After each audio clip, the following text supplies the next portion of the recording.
Welcome, everyone. Thank you so much for being here tonight. I'd like to introduce myself. My name is Ashley Colleen, and I'm the Director of Engagement here at MSF Australia and New Zealand. Firstly, we have had a slight change of host and speakers. So the wonderful Kate Charlton is unfortunately unable to join us tonight. So I will be your host, and Simon Eccleshaw, who is our Head of Programs, will now join the panel alongside Sue.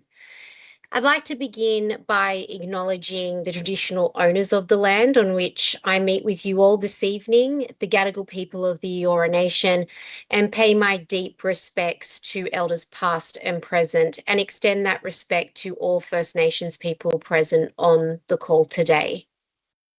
So this webinar tonight will consist of two parts. The first will be a 35-minute conversation with our panel around emergency preparedness and response work.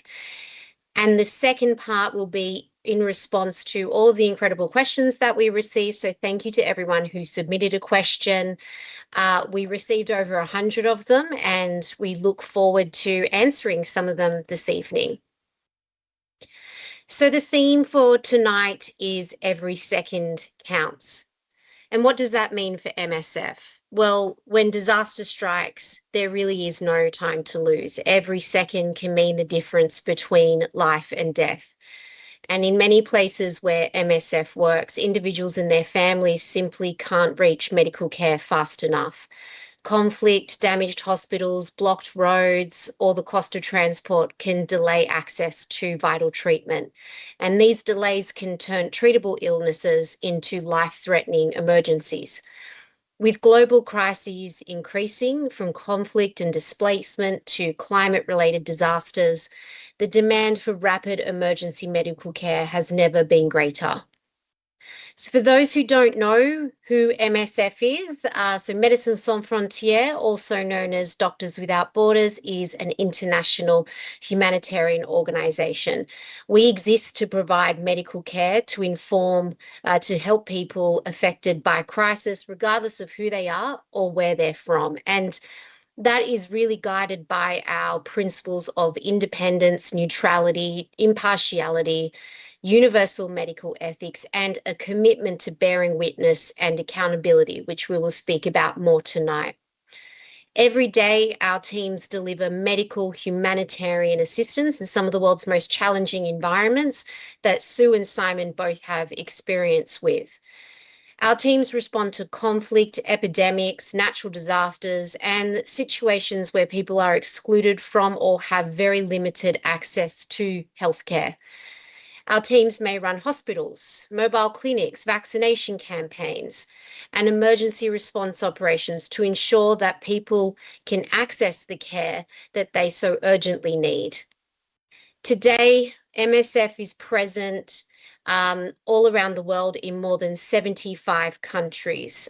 We are working in conflict zones, disaster-affected areas, refugee camps, and again, communities where healthcare systems are overwhelmed or simply inaccessible. And our ability to respond quickly helps to ensure that when every second counts, life-saving care can reach people in time. So with that, I would like to introduce our panel for tonight, starting with Sue Bucknell, Deputy Head of Mission. Sue is an experienced logistician with Médecins Sans Frontières, having worked across multiple conflict and disaster-affected settings worldwide. She began her MSF journey in South Sudan in 2016, supporting critical infrastructure and operations in challenging environments. Sue has since been on 14 more assignments in Syria, Iraq, Yemen, Lebanon, Myanmar, Ukraine, and Kiribati. Her work reflects a deep commitment to enabling life-saving medical care through strong operational leadership. It is an absolute honour to have you with us, Sue. Thank you for being here. And over to Simon Eccleshaw, who is the Head of Programs at MSF Australia. Simon has worked for MSF for the past 7 years, including recently in Nigeria as acting head of mission.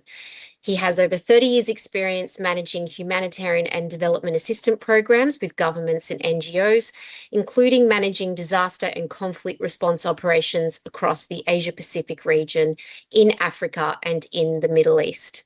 So welcome, Simon, and thank you so much for shifting roles last minute. I've taken your role. Thank you. So before we get into the questions this evening, perhaps, Simon, it would be good to set the scene and give us an update on the current humanitarian situation in the Middle East.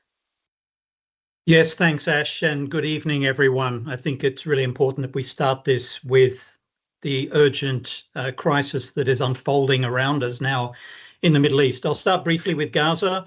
I'll talk a little bit about Iran, and then I want to finish on Lebanon, where we're seeing currently a massive humanitarian crisis unfold.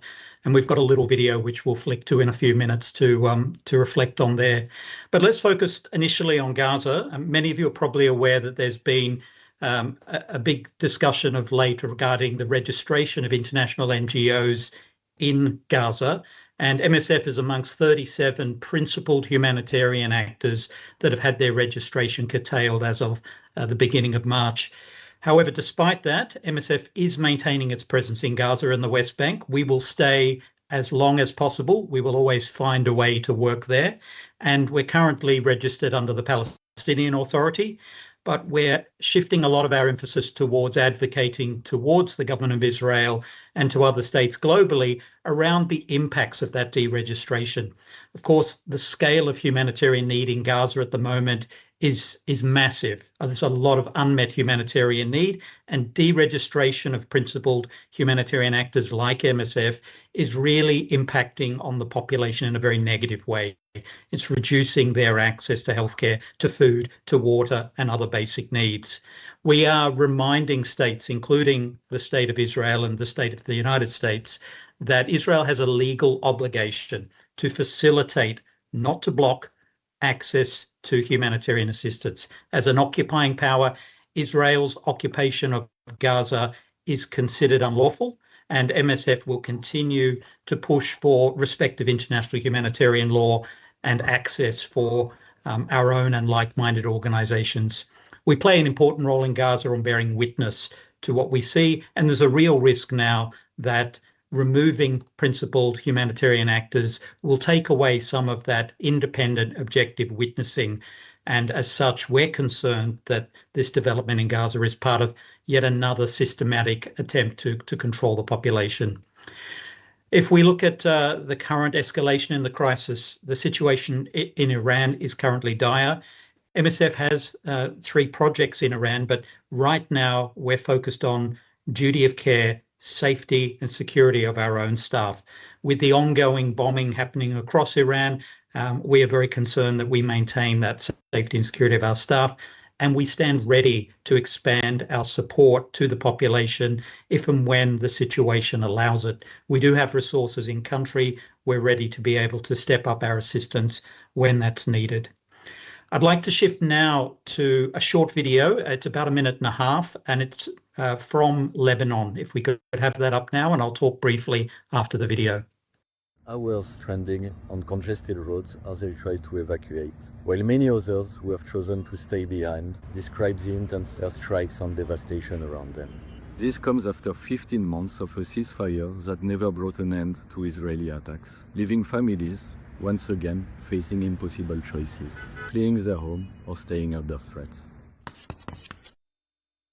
Hundreds of thousands, around 25% of the Lebanese population, are currently under evacuation orders. Yesterday's evacuation orders in the southern suburbs of Beirut affected an area covering almost the entirety of Manhattan, with 400,000 people having to flee in a matter of hours under the threat of imminent bombing.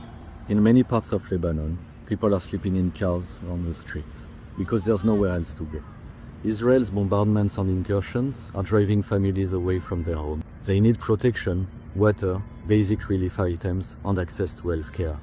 Our teams are in Beirut, Bekaa, Shuf, where we have distributed over 350,000 liters of water and over 7 tons of essential relief items to displaced population, including children and elderly. We are scaling up our response nationwide and have dispatched mobile clinics to displacement sites. Many of our staffs and colleagues in southern Lebanon, Bekaa, and southern Beirut are witnessing and experiencing this firsthand. Some who have sought refuge with their family recount hours stranding on congested roads as they try to evacuate, while many others who have chosen to stay behind describe the intense airstrikes and devastation around them. This comes after 15 months of a ceasefire that never brought an end to Israeli attacks, leaving families once again facing impossible choices, fleeing their home or staying under threat. Okay, well, as you would have heard on that video, there is a massive displacement currently unfolding in southern Lebanon. We've had those evacuation orders issued by the IDF last week, and from the video you see that roughly 14% of the Lebanon area, or around 1 million people, are on the move to the areas around Beirut and the Bekaa Valley. Subsequent to this video, we had other evacuation areas in and around Beirut and the Bekaa Valley. We have even more uncertainty. And then, of course, if you've been following the news overnight, around 100,000 IDF troops mobilized on the border now of southern Lebanon. We understand that that ground offensive has now commenced. What we know as MSF is that despite evacuation orders, there'll always be people that cannot or do not want to leave their homes, and that they will be particularly vulnerable as we see armed forces move into southern Lebanon. We are speaking out now on the important role that organizations like MSF play in offering protection to people, bearing witness to their needs, and reminding armed actors that they must respect international humanitarian law. Our hopes and prayers are with the people in Lebanon that they can work through this horrible chapter in the escalating war in the Middle East. Back to you, Ash.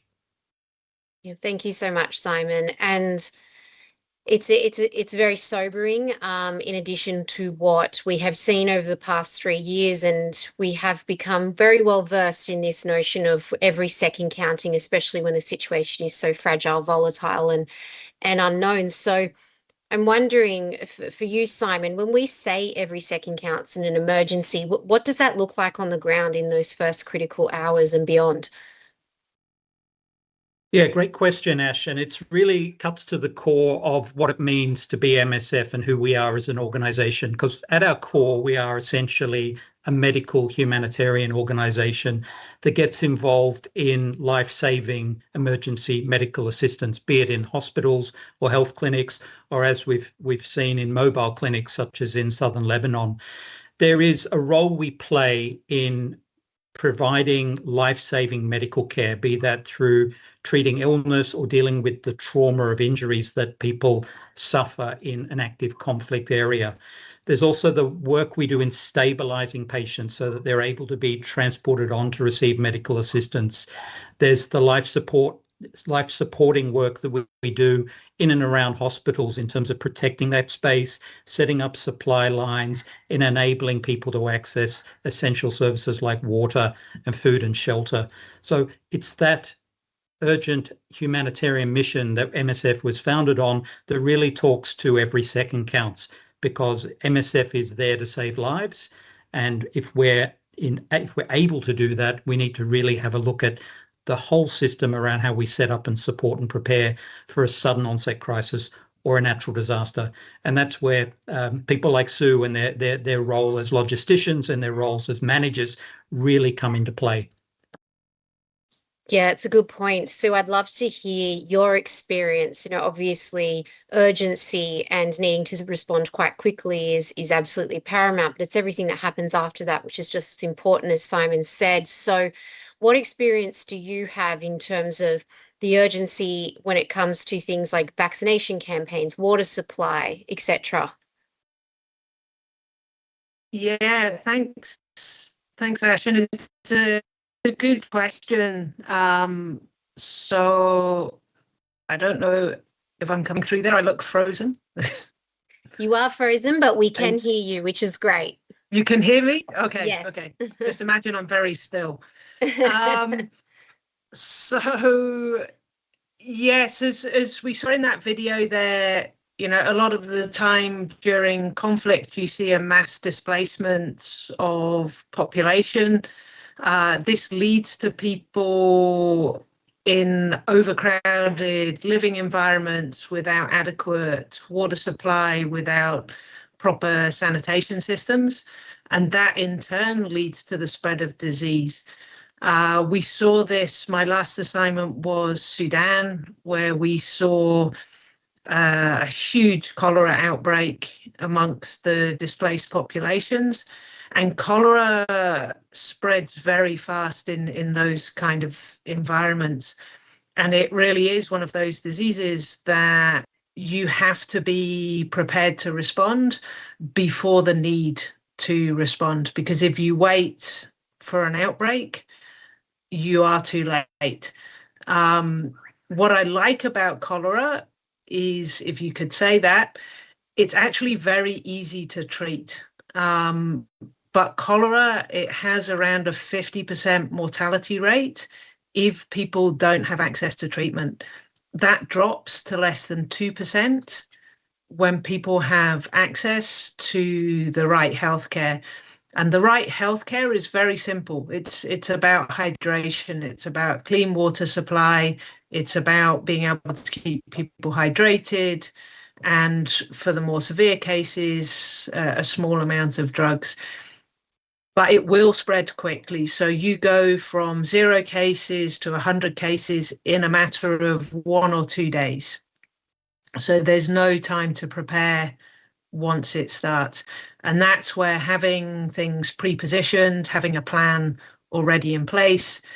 MSF is very good at kits. So we have a warehouse in Bordeaux where we have the kits readily made up. So in the field, if I need a kit to set up a cholera treatment center, I can have that dispatched, and it has everything I need in it, from the Watson materials, the medical materials, beds, tents, everything I need to set it up.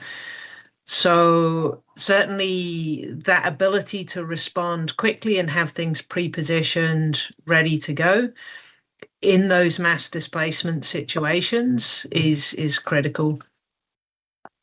Yeah, and it's one of the things that I think many people don't often know MSF for, is that we are so well known for being there in terms of emergency response, but it's everything surrounding that. It's the long-term picture and the displacement, and as you said, Watson, so the water and sanitation. As a heads up, we do often use some acronyms here over at MSF. We will try and not to, but it's ingrained into us, so bear with us.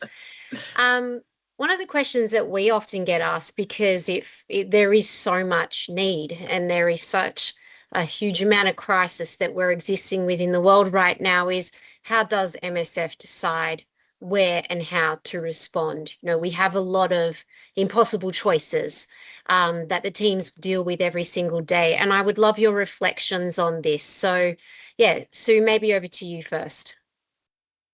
Sure. So my view of this really is at the field level. And again, maybe I refer to my last assignment, which is Sudan. I was based in West Darfur. The needs there were overwhelming. It was impossible for us to cover all of the needs that existed.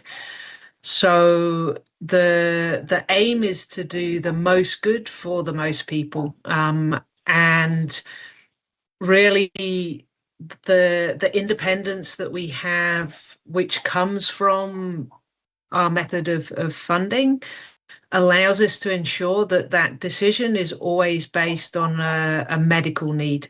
So we look at assessing the medical need. How can we do the most good for the most people? Who are the most vulnerable? There we start with the pediatrics under 5 years old and most at risk from a lot of diseases. And then the next one was maternity. And we had to do things a little bit differently there as well, because the ability of other actors to come in was limited. So one of the questions that we set two questions for the team when they came with ideas of what more could we do is, are we making things worse? Are we saving lives? So if by doing what we're doing, we're not going to make it worse and we're going to save lives, then we would try a new approach. We would try something different. But you really have these impossible choices. And you've just got to keep coming back to, how do we do the most good for the most people? Mm. And I think we might have lost some of your audio there, Sue. Hopefully. Sorry. Oh yeah, there's a little bit of a delay, but we'll pass over to Simon, because Simon, I know that, you know, MSF we take pride in the fact that we don't just come in and flag plant. You know, we base everything on needs-based assessments. As Sue was saying, we really do want to understand what the role of MSF is and what other actors are doing so we can contribute to that. So I'd love your thoughts on this as well. Yeah, thanks, Ash. And really building off what Sue was saying there, which was focused more at that country level or that field level, the way we make decisions as MSF on where we work, what to prioritize at a global level is very, very similar. So it starts with our humanitarian principles, as you've outlined and Sue's mentioned there: independence, impartiality, our neutrality. We ensure that the environment that we're going to be prioritizing is one where we feel that those principles will be able to be enacted through our work. Then we move to that level that you just alluded to, Ash, which is needs-based assessments. And particularly we look at things like the severity of unmet medical needs. What are the mortality and morbidity levels in the areas? What's the scale of the affected population? Are there any gaps in the humanitarian response because of the absence of other actors or the fact that there's just no one with the same skill set that MSF has to bring support to that environment? So we've got humanitarian principles, those need-based assessments. We then make a decision around operational feasibility. Is this going to be, as Sue was saying, an environment where we can add value, where we can save lives, where we can constructively reduce suffering of very vulnerable populations? We then also look at our internal governance processes, and this considers things like international humanitarian law, safety and security of staff, which part of MSF might be best placed to work in that location immediately, but then also as needs grow, as MSF will need to adapt and evolve its program. So really, in summary, what we're doing is we're deciding where to work by focusing on the greatest unmet medical needs. We're then looking at operational access. We're looking at that ability to make a meaningful impact and how we can make sure that we maintain our independence from any political issues in that context. And then lastly, we are constantly reassessing that. So we don't go in with a multi-year plan. We often look in the short term at how is the situation evolving? How do we need to adapt and respond to the changing humanitarian reality on the ground? It's a very dynamic decision-making process, and one, unfortunately, that means that we can't be everywhere that we're needed. And increasingly, that's the reality of the world we're living in. Yeah, sadly so. Thank you, Simon and Sue. And on that, I mean, one of the things that we're so fortunate to have, and you touched on that just then, Simon, is the way that we are funded. So our independent funding does mean that we can have autonomy over how we spend that money and respond to crises that we can support best. Sue, I'm wondering how flexible funding from our donors changes what's possible in the field in those first few critical hours. How does it empower the team to be able to do what's needed? I think it's key to the way MSF operates. So it allows the field team to really see what the situation on the ground is and respond very quickly when a need is identified. So I can give a couple of examples of this. One from, again, the recent assignment in Sudan. We were running a malnutrition program in 3 locations in the south of West Darfur. And the team observed that while we were seeing low numbers of admissions for malnutrition, what we were seeing was very high rates of malaria. And the fact that we have this flexibility in our funding meant that we could very quickly pivot and reallocate those resources that were set up to treat the malnutrition to start treating the malaria instead. We had malaria medication pre-positioned as part of our emergency stocks, and that enabled us to treat over 5,000 children for malaria during that malaria peak. Had we had to maintain the malnutrition activity, because that's what the funding was originally given for, and draft a new proposal for the malaria, that would have delayed, and during that delay, for sure, children would have died. Another example was during my time in Syria. We were working in the IDP camps there. I was there at the time when Raqqa, it was under siege, and then the siege was lifted, and we saw a mass movement of people, which meant the population of one of the camps we were supporting went from having 1,000 people to 15,000 people in a very short period of time. As we mentioned before, one of the critical things when you have these displacements and you have people in a crowded space is providing clean water supply, sanitation to prevent the spread of disease. Our flexible funding model meant I could contact the headquarters, explain the situation, and in a 30-minute phone call, get approval to start water trucking to the camp. And we had water supplies going into the camp that same day. So the speed at which we were able to respond meant that the people in that camp, they had enough water within a day of arrival. Yeah, incredible examples, Sue. It really is, the difference between life and death, as you've just outlined there. Simon, I'd be keen to hear about some examples that you have from your work in the field. Sure, thanks, Ash. And I wanted to take the opportunity here to talk a little bit about Afghanistan. It's one of those crises that seems to be out of the world's headlines at the moment, one of the potential forgotten and neglected crises. But it's a really good example of how investing in a presence and preparedness enables us to be able to save lives when every second counts. And so the example I wanted to talk about was from last year, well, actually, we've put the photo up there. So maybe I'll talk to the photo first, and then we'll go to the example from last year. So this example is talking to a sort of a longer term presence issue. Many of our colleagues on the call tonight might not be aware, but MSF has been in Afghanistan since 1980. And we were there up until 2004. We then left for a few years until 2009, and we came back.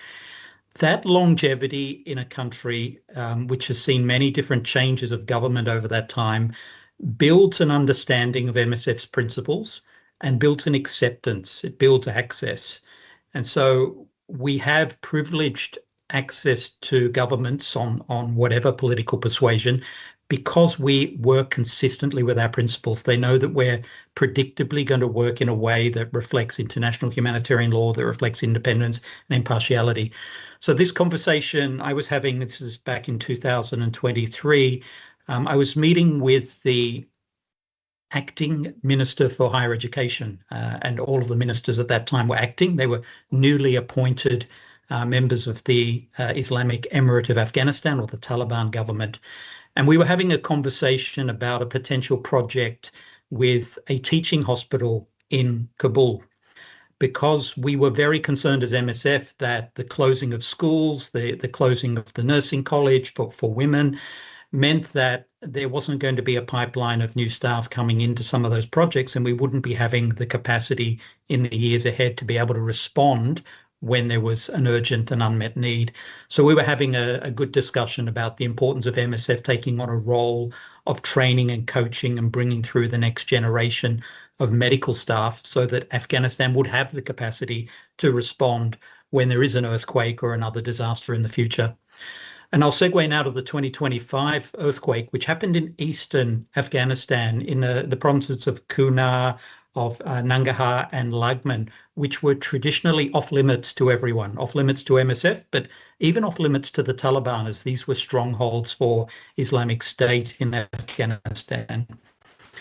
And after that earthquake, because we had that trusted relationship, that predictable, consistent work with our principals, we were one of the only organizations that was invited to go to the earthquake-affected area and to start providing life-saving assistance.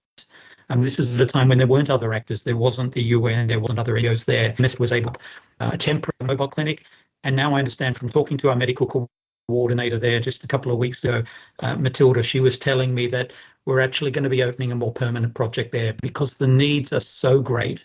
And we've built that trust and rapport now locally that will enable us to provide that life-saving assistance. So yes, we saved lives in the immediate aftermath of the earthquake, but now we'll be potentially saving a lot more lives through setting up a health service in an area that previously didn't have it.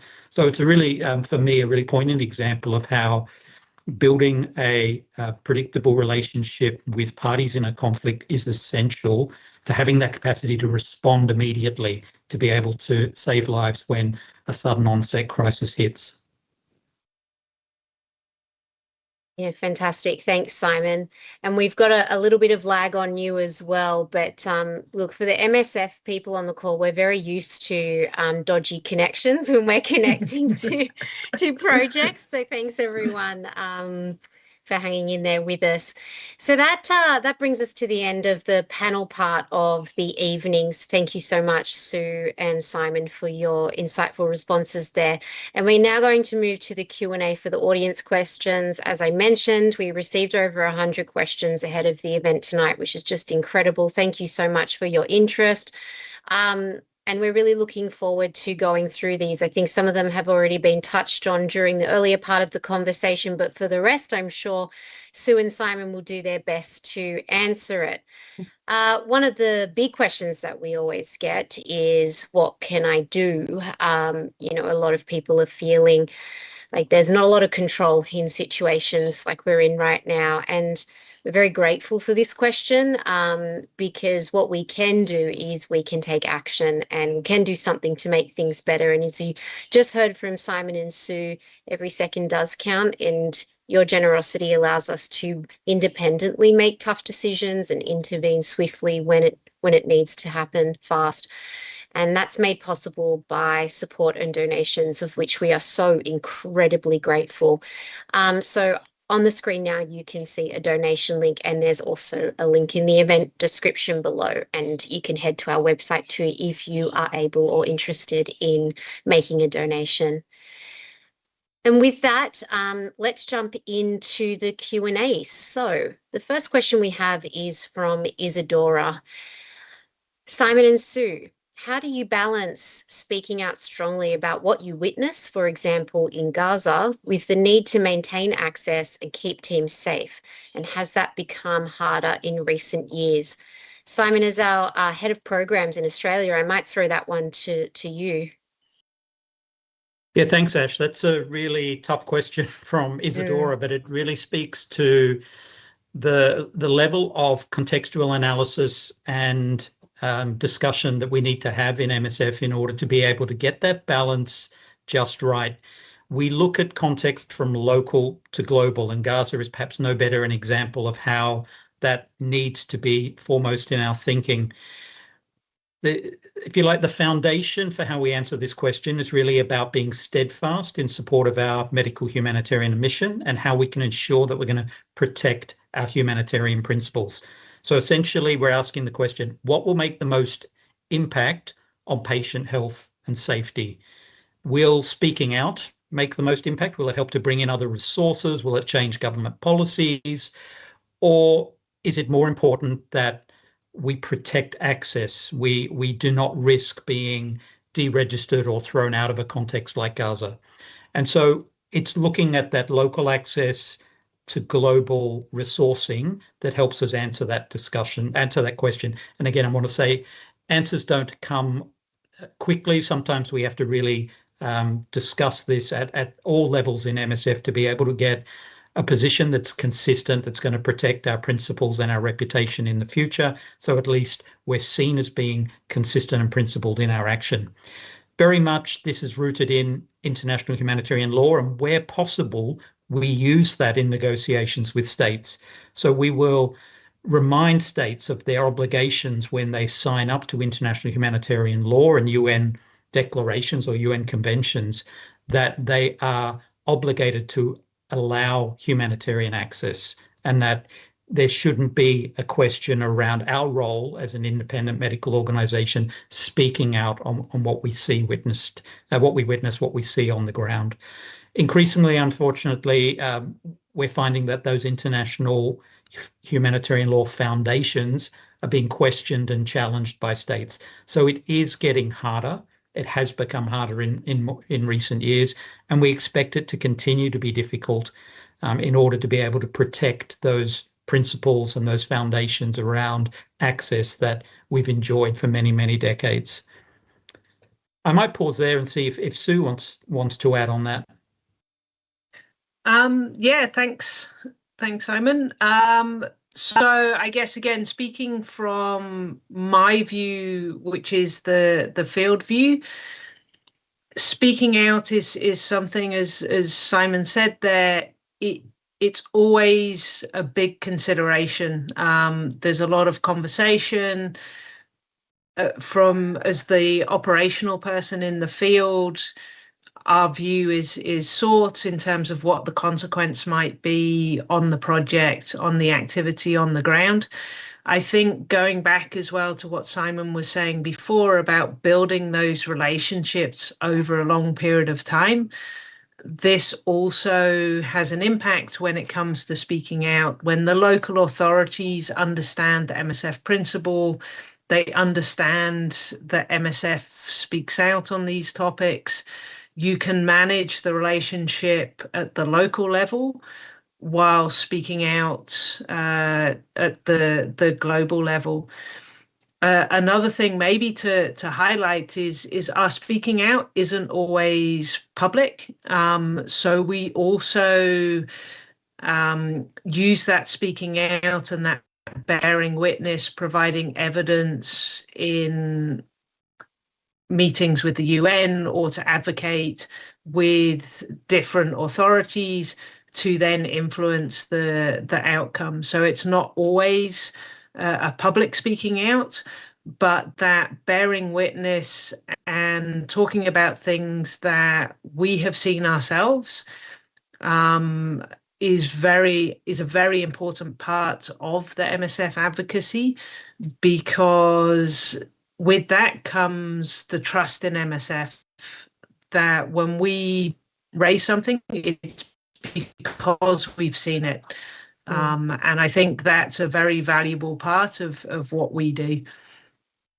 Yeah, absolutely. Trust could be the sub-theme of tonight's conversation. It's definitely coming through at various levels. And I think it's worth also mentioning, as you both touched on, that process of consultation is also very much with our locally hired staff, the people that live in the communities that we are providing care to, patients. So that very consultative approach from the bottom up as well is something we're very proud of. Speaking of governments, a question from Isabella here. Is there a real concern that more governments/countries will push back on MSF involvement in war-stricken areas, such as what is happening in Gaza? Simon, I'll start with you. Yeah, thanks, Ash, and thanks, Isabella, for the question. The short answer is yes, there is a real concern that we're going to get more pushback on MSF involvement in war-stricken areas, and that's to do with what we currently see is the erosion of international humanitarian law. And this has really come about in the last couple of years, and it was perhaps no better illustrated to us than around the situation in Gaza. When the crisis in Gaza started to unfold and we started to see the evidence of violations of international humanitarian law and war crimes, we were shocked and saddened by the reality that the accountability mechanisms through the UN were not being rigorously utilized, that in fact we seemed to be in, at the time, what we thought was Gaza exceptionalism, that the rules necessarily that always apply in other contexts were not being applied consistently to the Gaza context. As the Gaza crisis has dragged on and as it's broadened now to a broader Middle Eastern crisis, we see, unfortunately, week on week, that Gaza has not been the exception. It seems to be defining a new norm. And that new norm is a move away from a strong reliance on the international law-based system, rules of law, rules of war for that matter, and to more of a struggle between powerful forces. And that poses a dilemma for MSF because our principles and our access has for so long been based on respect for international humanitarian law and for the principles that we advocate for. And now we're entering a new era where there is less support for that, and we have to be more calculated in our planning around staff safety, around access, around where we work, how we work, who we partner with. So yes, the real concern is that it's going to get more difficult, and we're going to be spending more of our time bearing witness, more of our time raising concerns and sharing that evidence that Sue was talking about and trying to maintain a respectful dialogue. So further complicate matters, Ash, this is happening in an environment of increasing misinformation and disinformation, and the way people that are accessing information and analysis is changing. So it's a very demanding time, and it just reinforces more and more the need for principled organizations like MSF to be bearing that witness, to being an independent force in the field, offering protection when there's so much propaganda and so much misinformation circulating. Yeah, absolutely. Misinformation, malinformation, and a lack of independent people in those situations that can have that impartial view. We're hearing a lot, and we are, I would say, working with MSF, we are used to some of this, but we do hear a lot about how bad things are and different factors that are making it worse. And that does spark questions around mental health and well-being. And so, Sue, a question from Vivian and Joe, I'd love you to answer. After working in the context that you've had so much experience in and witnessing this extreme suffering, how do you cope when you come home? How do your peers cope when they come home? And what kind of debriefing and trauma-informed support is in place for you and your peers? So I'm not sure if I'm frozen again, if you're hearing me okay. We can hear you. A little bit jumpy on the visuals, but we can hear you. Very good. So MSF has a very good support for the staff, for the international staff, with access to psychologists, both within the organization and externally. Also a network of peer support. Sometimes it's good to talk to people who know what you've come from and understand that situation. So there's a good peer support network for the staff coming home as well. So there really is a good level of support, very detailed debriefings. If there's a critical incident during your time in the field as well, this is activated immediately. So I've had situations where we've actually brought a psychologist into the project to allow the team to have face-to-face briefings with them after particular incidents. So there's really very, very high level of support. Yeah, fantastic. And a lot of people also aren't aware of the emphasis that MSF puts on mental health for our patients as well as our staff. So definitely practicing what we preach there.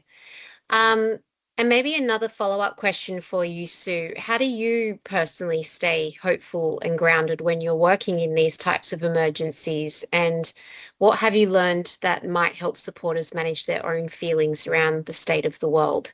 Big existential question if you feel like taking it on. I think what I learned very early on is that you have to focus on the people you're helping. If you look at this huge picture and you worry about the people you can't help, you very quickly lose sight of what you're doing. So, I can't change the world, but I can have a positive impact on the lives of the patients we are treating. I don't know, I think we have a slide of the malnutrition ward in El Janina Hospital, which was the hospital I worked in Sudan. It's a good example. If you're starting to feel demotivated, for me, I'm lucky. I can walk into that ward, hear the kids giggling as they're playing around with the balloons.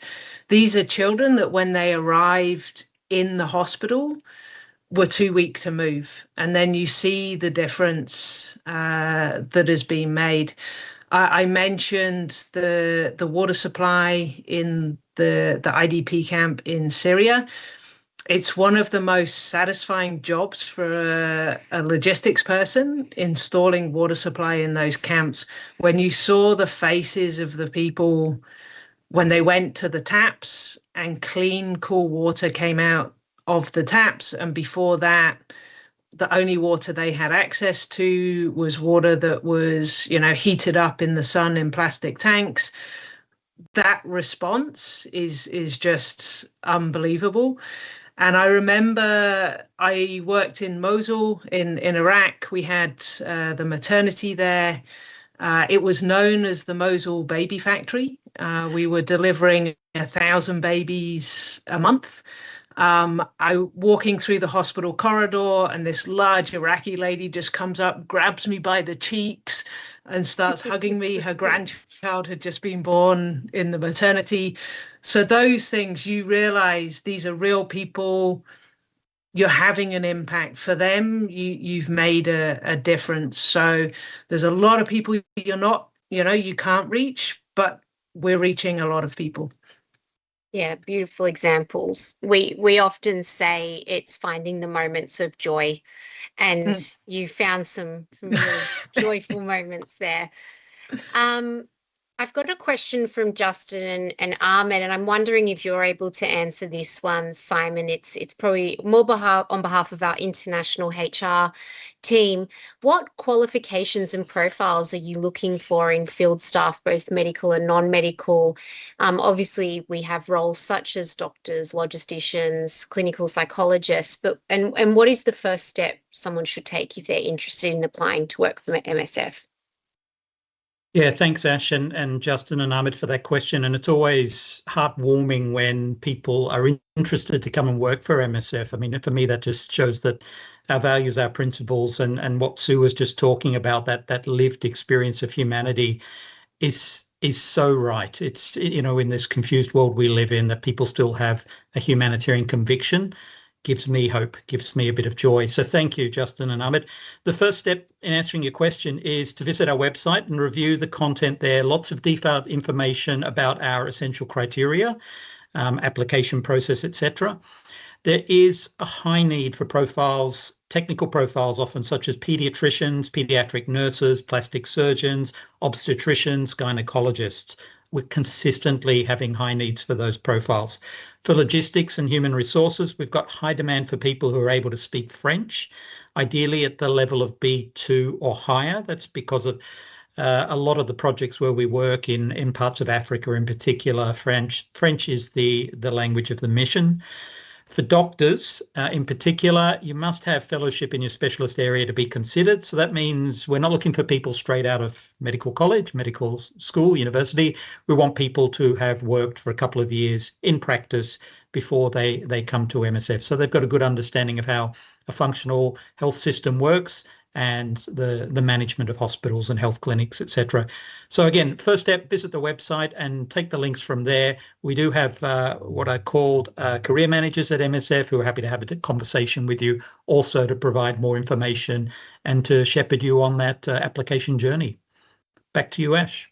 Brilliant. Thanks, Simon. And, if you're not in the position to support by going on an assignment with MSF, there are many other ways that you can support, obviously, but we have community fundraising, donating, advocacy as well. So I would encourage you all to follow our socials too.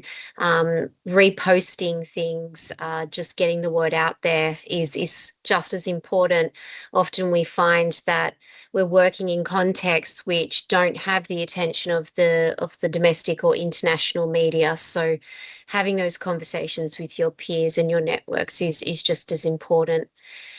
I'd like to close with just a couple more questions. One of this question from Louise and Christine, and I'm going to pass it over to you, Sue.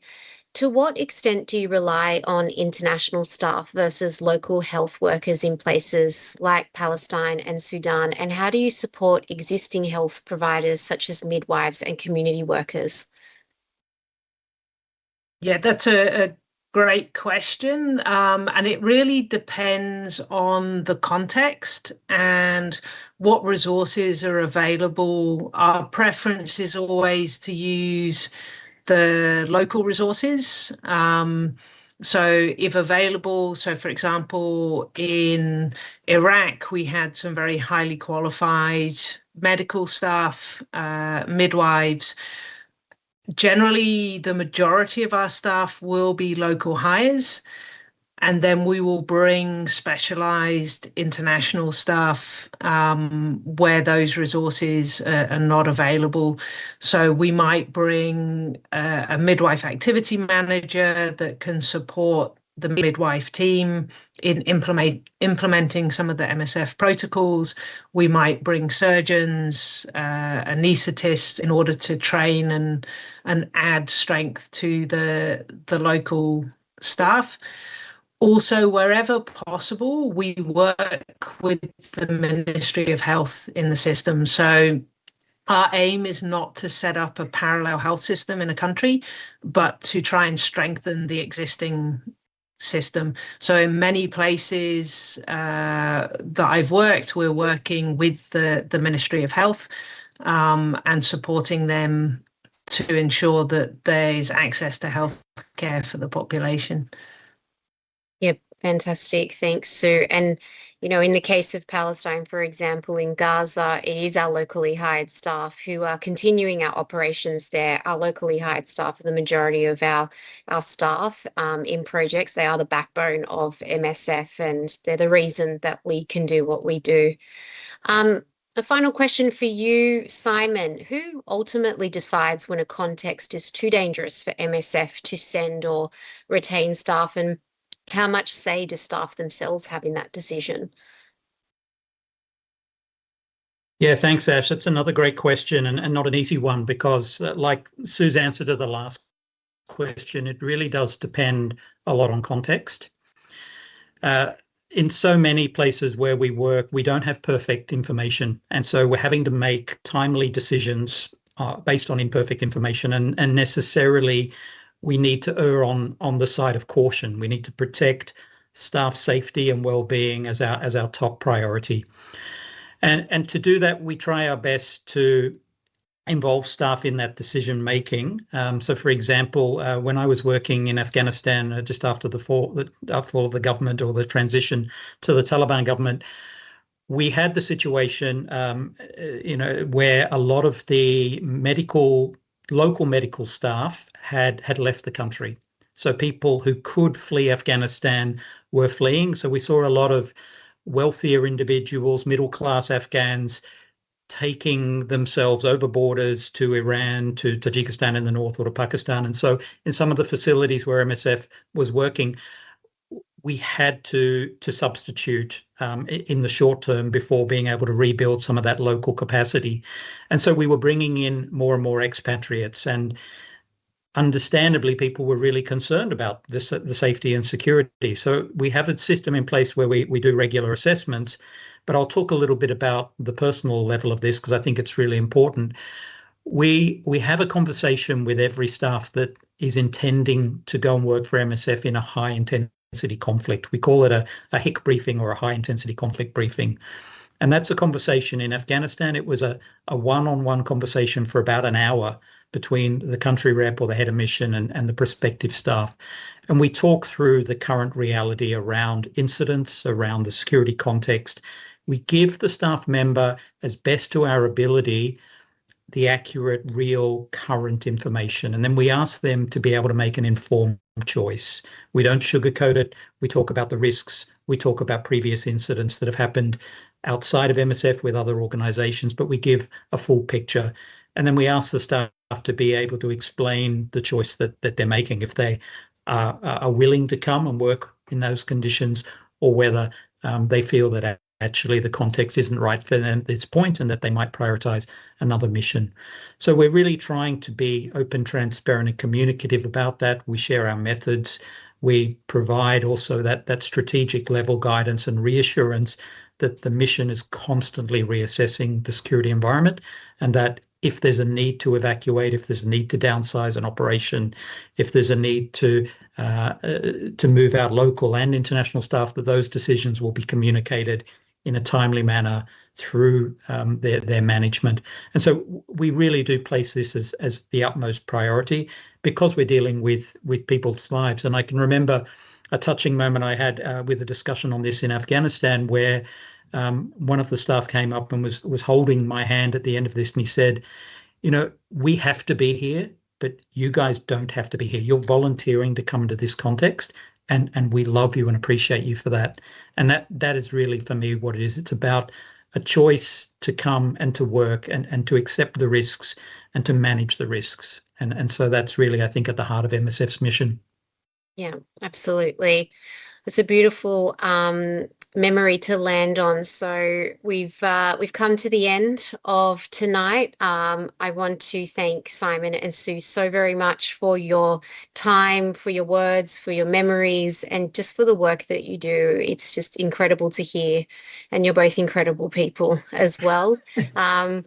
You've left us a lot to think about, so thank you. And to our audience listening, again, thank you for taking the time to be here tonight. Thank you for your interest. We really genuinely appreciate your support and your solidarity in what we do.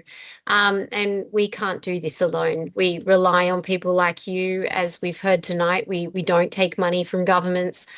We are financially independent. And so in times like these, where things are so fragile and volatile, this is even more important. So if you would like to support our work around the world through a donation, you can see a link on the screen now, or you can use the link in the event description, which you'll also get along with the recording. And we love feedback. So if you have a couple of minutes, you can find a survey link in the description below and in the recording email.